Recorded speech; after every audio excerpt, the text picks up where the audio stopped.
மாநாட்டிற்கு வெளியூரிலிருந்து பேருந்தில் வந்த தொண்டர்கள் பேருந்து மேற்கூரையில் அமர்ந்து ஆட்டம் போட்டனர். இது தொடர்பான தகவல்களை செய்தியாளர் சிதம்பரத்திடம் கேட்கலாம். சிதம்பரம், ஆபத்தான முறையில் தொண்டர்கள் அந்த பேருந்தில் பயணித்து வரக்கூடிய காட்சிகளை பார்க்க முடிகிறது. கூடுதல் தகவல்கள். காயத்ரி, தாவேக்காவின் 2வது மாநில மாநாடு மதுரை பாரப்பத்தில் நடைபெற்று வருகிறது.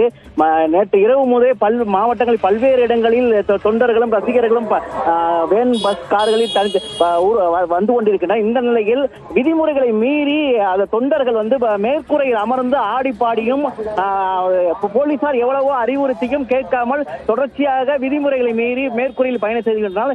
இதனால் அவர்களுக்கு உயிருக்கு பாதுகாப்பும் சூழலும் ஏற்பட்டுள்ளது. போலீசார் எவ்வளவு அறிவுறுத்தும் சில தூரங்களில் சென்று மீண்டும் மேற்கூரையில் அமர்ந்தே பயணம் செய்கின்றனர். வாகனங்களில் உள்ள இடம் இருந்தும் அவர்கள் மேற்கூரையில் விதிமுறைகளை மீறி ஆடி பாடி வருகின்றனர்.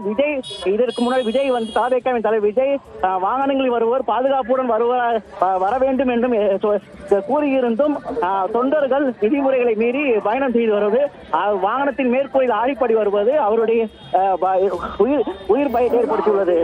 காயத்ரி,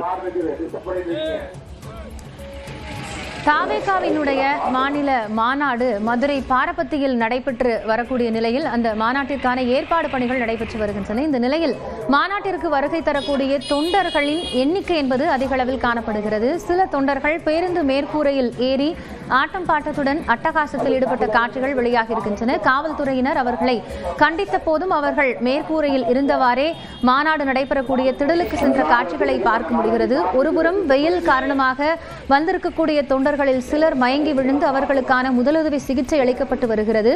முதலுதவி சிகிச்சைக்கான அந்த ஃபர்ஸ்ட் எய்ட் கிட் என்று சொல்லப்படக்கூடிய அந்த சாதனங்கள் ட்ரோன் கேமராக்கள் மூலம் வழங்கப்படக்கூடிய காட்சிகளை பார்க்க முடிகிறது. முன்னதாக 4 மணிக்கு மாநாடு தொடங்கக்கூடும் என்று சொல்லப்பட்டிருந்த நிலையில் முன்கூட்டியே 3 மணிக்கு தொடங்க இருக்கிறது. இந்த நிலையில் வெயில் காரணமாக பல்வேறு தொண்டர்கள் அவதிக்குள்ளாகி இருக்கின்றனர்.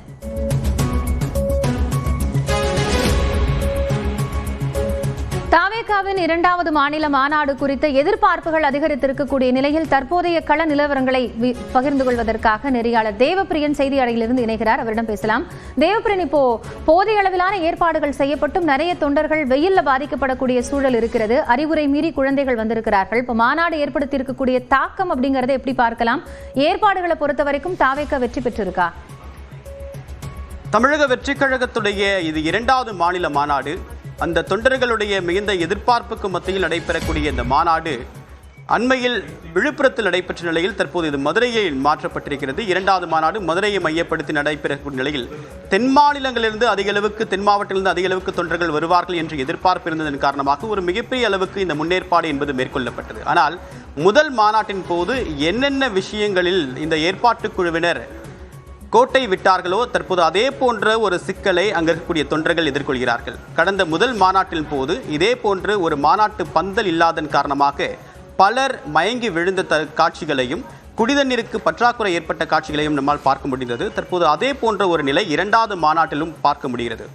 இன்று இந்த முறை முன்கூட்டியே உணர்ந்து அந்த தண்ணீர் வீணாகாதவாறு பிரத்யேகமாக தண்ணீர் குழாய்கள் அமைக்கப்பட்டதாக தெரிவிக்கப்பட்டது. ஆனால் இருந்தாலும் கூட இந்த மாநாட்டுக்கு வந்திருக்கக்கூடிய தொண்டர்களுக்கு போதிய தண்ணீர் கிடைப்பதில் சிக்கல் ஏற்பட்டிருக்கிறது. அதன் காரணமாகத்தான் அவர்கள் சாலைக்கு சென்று தண்ணீர் பாட்டில்களை திரட்டக்கூடிய நிலை ஏற்பட்டிருக்கிறது. இன்னொரு பக்கம் வாகன நிறுத்தும் இடம் போதுமான அளவுக்கு அமைக்கப்படும் என்று தெரிவிக்கப்பட்ட நிலையில் 4 கிலோமீட்டருக்கு வரிசையில் இருக்கக்கூடிய நிலை போதிய வாகன நிறுத்தும் இடம் இல்லாதன் காரணமாக வாகனம் நிறுத்துவதிலும் பிரச்சனை ஏற்பட்டிருக்கிறது. குழந்தைகளை அழைத்து வர வேண்டாம் என்று தமிழக வெற்றி கழகத்துடைய தலைமை ஏற்கனவே அறிவுறுத்திய நிலையில் அதையும் மீறி ஒரு ஆர்வத்தில் அந்த தொண்டர்கள் தங்களுடைய குழந்தைகளை அழைத்து வந்திருக்கிறார்கள்.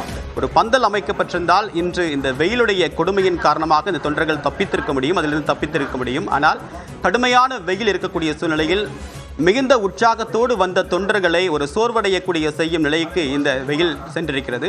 கடந்த வருடமும் கடந்த அக்டோபர் 27ஆம் தேதி நடைபெற்ற இதே தமிழக வெற்றி கழகத்துடைய முதல் மாநாட்டில் இதே போன்ற திட்டமிடுதலோடு தொடங்கப்பட்ட மாநாடு கடுமையான வெயில், தண்ணீர் தட்டுப்பாடு, போதிய அடிப்படை வசதிகள் பற்றாக்குறை, வாகன நெரிசல் இது போன்ற பல சிக்கல்களை எதிர்கொண்டு அந்த மாநாடு 1 மணி நேரத்திற்கு முன்கூட்டியே அந்த கலை நிகழ்ச்சிகள் தொடங்கியது.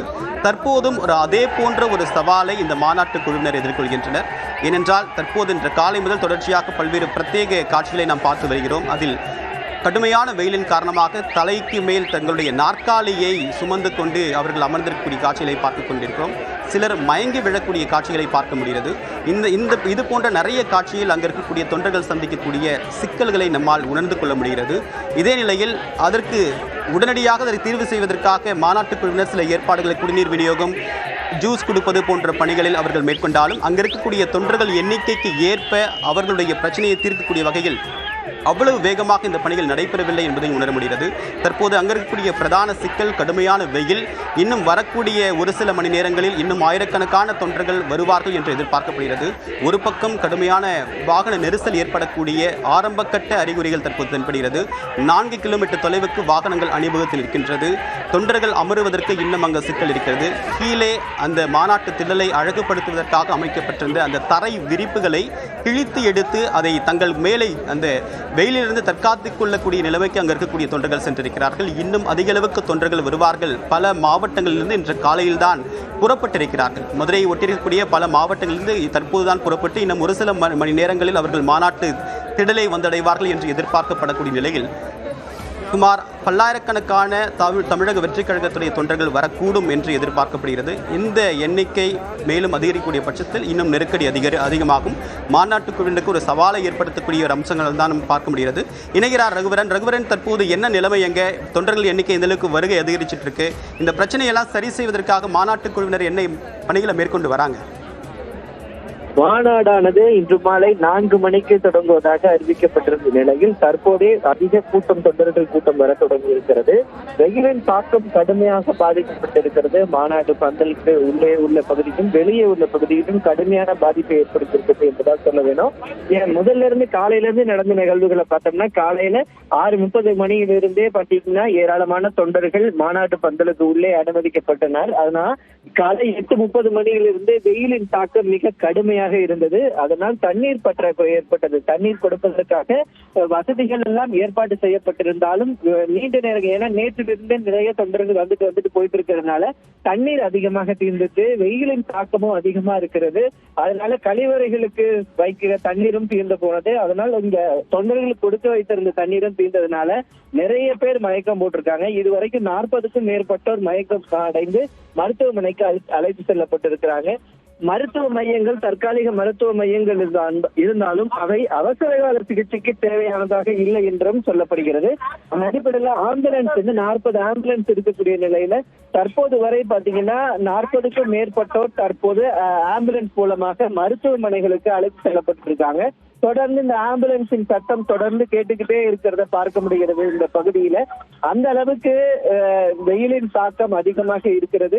அது மட்டும் இல்லாம மேடையில இருந்து கூட ஒரு அனௌன்ஸ்மெண்ட் வந்தது. குழந்தைகளுடன் வந்திருப்பவர்கள், தாய்மார்கள் எல்லாம் இந்த பக்கவாட்டு பகுதிகளில் மருத்துவ மையங்களுக்கு அருகே இருக்கக்கூடிய அந்த கொட்டைக்குள் சென்று அமர்ந்து கொள்ளுமாறு அறிவுரை வழங்கப்பட்டிருக்கிறது.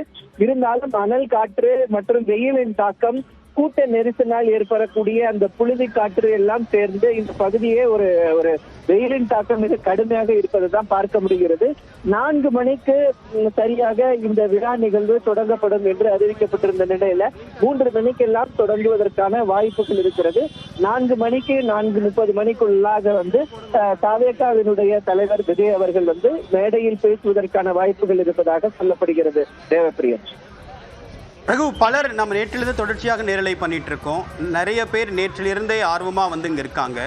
ஆனால் உணவு அப்படின்றது ஏற்பாடு செய்யப்பட்டிருக்கா? உணவுக்கான வசதி அங்கே அருகே கடைகள் எல்லாம் இருக்கா? போதிய அளவுக்கு இருக்கா? குடிதண்ணீருக்கே இப்போ பற்றாக்குறை வரக்கூடிய நிலையில் தொண்டர்கள் இன்னும் கிட்டத்தட்ட ஒரு 5 மணி நேரத்திற்கு மேலாக அங்கே இருக்க வேண்டிய நிலை இருக்கு. எப்படி சமாளிக்க போறாங்க? அந்த விழா மேடைக்குள்ள உள்ள வரக்கூடியவங்களுக்கு காலையில பாத்தீங்கன்னா ஒரு தண்ணி கேனு, அப்புறமேட்டுக்கு பிஸ்கெட் போன்றவையெல்லாம் கொடுக்கப்பட்டது. ஆனால் அது குறைந்த அளவே இருந்ததுனால அனைவருக்கும் நிறைவான கொடுக்கும் வகையில இல்ல. உணவை பொறுத்த வரைக்கும் பாத்தீங்கன்னா இந்த போன தடவை விக்கிரவாண்டி பாத்தீங்கன்னா கடைகள் இல்ல, உணவு இல்லாததுனால நிறைய பாதிப்பு சிரமங்கள் ஏற்பட்டது. இந்த முறை பாத்தீங்கன்னா நிறைய சிறிய கடைகளுக்கு உணவகங்களுக்கு அனுமதி வழங்கப்பட்டிருக்கு. இந்த 2 கிலோமீட்டர் தூரத்திலிருந்தே வாகனங்கள் வருவதற்கான தடை விதிக்கப்பட்டிருக்கிறதுனால அந்த கடை அந்த சாலையோர சொல்லக்கூடிய அந்த பகுதி முழுவதும் நிறைய சாலையோர கடைகள் இருக்கு. அது மட்டும் இல்லாமல் அந்த விழா மேடை எதிர்ப்புறமே பாத்தீங்கன்னா நிறைய கடைகள், தற்காலிக கடைகள் அமைக்கப்பட்டிருக்கு. தண்ணீர், தர்பூசணி, இந்த வெள்ளரிக்காய், அப்புறம் ஜூஸ், ஜிகர்தண்டா போன்றவையெல்லாம் விற்பனைக்கு இங்க இருக்கிறதுனால இந்த கடைகள்லயும் பாத்தீங்கன்னா அமோகமா இந்த விற்பனையானது நடைபெற்று இருக்கு. என்ன இருந்தாலும் வெயிலின் தாக்கம் கடைகள் கடுமையா இருக்கு, மிக கடுமையா இருக்கிறதுனால மிகுந்த ஒரு இடர்பாடான ஒரு இடமா தான் இந்த தற்போது இந்த பகுதி இருக்கு. ஒரு லட்சக்கணக்கானவர்கள் கூடுவார்கள் அப்படின்னு தமிழக வெற்றிக் கழக நிர்வாகிகள் எதிர்பார்க்குறாங்க இந்த மாநாட்டுக்கு. ஆனால் நிறைய முதல் மாநாட்டிலேயே நிறைய குழந்தைகளை கூட்டிட்டு வர்றதையும் பெண்கள் அதிக அளவுக்கு வர்றதையும் பார்க்க முடிந்தது. இப்போ இந்த ஒரு பந்தல் மாதிரி போடப்பட்டு குறைந்தபட்சம் பெண்களும் குழந்தைகளும் அமருவதற்கான வாய்ப்புகள் அங்கே இருக்கா, இல்லை எல்லாருக்குமே ஒரு திறந்த வெளியில் தான் அமரக்கூடிய சூழ்நிலை இருக்கா? இதை ஏன் முன்கூட்டியே இந்த மாநாட்டு நிர்வாக குழுவினர் கணிக்கலையா? இதை ஏன் அவங்க தவற விட்டுருக்காங்க? பந்தல் அமைக்கும் பணி ஆனா இது ரொம்ப வெட்ட வெளியான 400 ஏக்கர் பரப்பளவு கொண்ட மிக பிரம்மாண்டமான இடம் அமைக்கப்பட்டிருந்தாலும் கடந்த முறையிலிருந்து கற்றுக்கொண்டது என்னன்னா, இவங்க கடையை வைக்கணும், மெடிக்கல் வைக்கணும், இது போன்ற ஏற்பாடுகள் அவர்கள் செய்தாலும் வெயிலின் தாக்கம் கடுமையாக தான் இருக்கு. பெண்கள் நிறைய பேர் வந்திருக்காங்க. காலையிலிருந்தே பெண்கள் அதிகமா இருக்கிறாங்க, அதையும் பார்க்க முடிகிறது. இளைஞர்கள் அதிகமாக இருக்காங்க, குழந்தைகள் இருக்காங்க. அவங்க அமர்வதற்காகவோ டென்ட் போன்ற அமைப்பு இங்க எதுவும் ஏற்படுத்த முடியாத சூழல் தான் இருக்குது. அது எதுவுமே இல்லை. தரை விரிப்புகளை அவங்க கொட்டகையை அமைச்சிட்டு நிறைய பேர் படுத்திருக்கிறத பார்க்க முடிகிறது. அதே போன்ற பாத்தீங்கன்னா இந்த பக்கவாட்டுகள்ல போய் நிறைய பேர், மருத்துவ மையங்கள்ல போய் நிறைய பேர் இருக்காங்க. அதனால அவசர உதவிக்குன்னு செல்லக்கூடியவங்களுக்கு விரைவாக சிகிச்சை கொடுக்க முடியாத நிலை இருக்கு. ஏன்னா நிறைய பேரிகார்ட் தாண்டி தான் நீங்க மருத்துவ மையங்களுக்கு போகணும். ஒவ்வொரு மருத்துவமனைகளும் ரொம்ப நீண்ட தூரத்துல இருக்கிறதுனால விரைவாக மருத்துவ மையங்களுக்கும் போக முடியாத சூழல் இருக்கிறதுனால ஆம்புலன்ஸ் சத்தங்கள் அதிகமாவே கேட்டுட்டு தான் இருக்கு. அதே போன்ற தண்ணீர் தட்டுப்பாடும் அதிகரிக்க தொடங்கி இருக்குது. டேப் போட்டிருக்காங்களே தவிர அதுல நிறைய தண்ணீர் எதுவுமே நிறைய இடத்துல வரதில்லை அப்படின்ற குற்றச்சாட்டும் இப்போது வைக்கப்பட்டு இருக்கு. இன்னும் எவ்வளவு பேர் வருவாங்க அப்படின்ற எதிர்பார்ப்பு இருக்கு? இல்ல பக்கத்துல இருக்கக்கூடிய மாவட்டங்கள்ல இருந்து பெரும்பாலும் நம்ம 2 மணி நேரத்துல போயிடலாம் அப்படின்ற நம்பிக்கையில கடைசி நேரத்துல தான் புறப்படுவாங்க. இப்போ வரைக்கும் வந்திருக்கிறது எந்தெந்த மாவட்டத்துல இருந்து அதிக அளவுக்கு வந்திருக்காங்க, இன்னும் எந்தெந்த மாவட்டத்துல இருந்து வருவாங்க அப்படின்னு எதிர்பார்ப்பு இருக்கு? தற்போது வரைக்கும் பாத்தீங்கன்னா இந்த மாநாடை பொறுத்த வரைக்கும் மதுரையை மையமாக வைத்து தென் மாவட்டங்களை குறிப்பாக மையமாக வைத்துதான் இந்த மாநாடானது நடத்தப்படுகிறது. சுற்றி இருக்கக்கூடிய தேனி, திண்டுக்கல், விருதுநகர், திருநெல்வேலி, தூத்துக்குடி போன்ற மாவட்டங்கள், இந்த பக்கம் சிவகங்கை, புதுக்கோட்டை போன்ற மாவட்டங்கள் இருந்தும் ஏராளமானோர் வந்திருக்காங்க. அது மட்டும் இல்லாமல் கள்ளக்குறிச்சி, அந்த பகுதி, விழுப்புரம் போன்ற பகுதிகளிலிருந்தும் ஏராளமானோர் வந்திருக்காங்க. கோயம்புத்தூர், பல்லடம் போன்ற பகுதிகளில் இருந்தும் வரக்கூடியவங்க வந்திருக்காங்க. 1.5 லட்சம் பேர் அமருவதற்கான ஒரு இருக்கைகள் வசதிகள் ஏற்படுத்தப்படும் என்று தாவேக்கன் சார்பாக தெரிவிக்கப்பட்டிருந்தாலும் பாத்தீங்கன்னா பாதி இந்த விழா பந்தலில் பாதி அளவுக்கு தான் இருக்கைகளானது போடப்பட்டிருக்கு. பாதி அளவு வெறும் தரையில் தான் தொண்டர்கள் அமர்ந்திருக்காங்க. முழுவதுமாகவே இங்க அந்த சேர்கள் முழுமையா போடாததுனால நிறைய பேர் தரையில் அமரக்கூடிய சூழல் தான் இருக்கு. அது மட்டும் இல்லாம நிறைய பேர் அந்த வாக் பண்ணி வரக்கூடிய இடம் இருக்கு இல்லையா, அவர் விஜய் அவர்கள் அந்த மேடையிலிருந்து நடந்து வரக்கூடிய அந்த பகுதிக்கு அந்த நடந்து வரக்கூடிய பகுதியில ஏராளமான தொண்டர்கள் ஒரே நேரத்துல குவிந்திருக்கிறதுனால ஒரு பகுதியில மட்டும் அந்த கூட்ட குவியலாக இருப்பதையும் பார்க்க முடிகிறது. இப்ப விஜய் எங்க இருக்காரு? விஜயுடைய வருகை, அவருடைய திட்டமிடல், அடுத்தடுத்த ஷெட்யூல் என்னவாக இருக்கிறது?